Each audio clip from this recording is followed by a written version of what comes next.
又係我 Vivian 講飲講食講玩，今日咧就講緊薦豬組嘅偏方見證係有啲咩見證咧？而家我就採訪下 Jackie 啦。Jackie 啊，係，我聽講你係入薦豬組呢行係有啲特別嘅經歷先會喺沙巴買薦豬組。冇錯㗎。OK， 喺今年嘅4月份咧，我澳門有一位朋友就委託我嚟揾沙巴嘅野生薦豬組。佢嘅同事嘅爸爸咧係cancer 呢個肝癌去到第4期，係成個人已經絕望咗。當然佢都有呢個經濟能力，因為坦白講，薦豬組比黃金仲貴，都唔平嘅。所以咧，佢就委託我嚟到呢個沙巴嘅祖宗之王呢邊去買呢個薦豬組。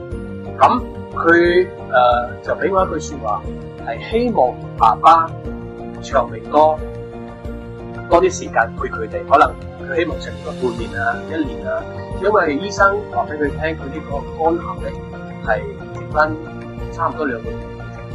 咁我哋呢個見證咧，我就會建議佢買我哋沙巴野生最好嘅血組，就係呢個 OK。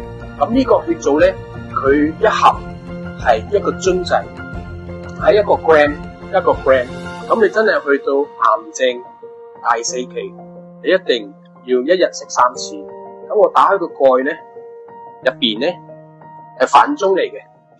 就我哋上一個視頻咧係影到薦豬組係原粒，咁呢一個咧就係磨成粉噶啦。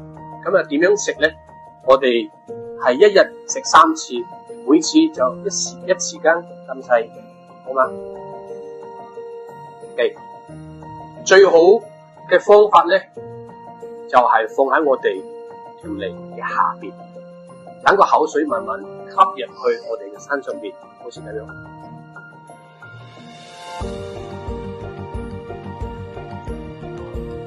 佢係咪有陣甘苦味啊？哦，非常甘苦，呢個味道非常甘苦。咁咧，我就會等佢慢慢將呢個口水帶入去我身體。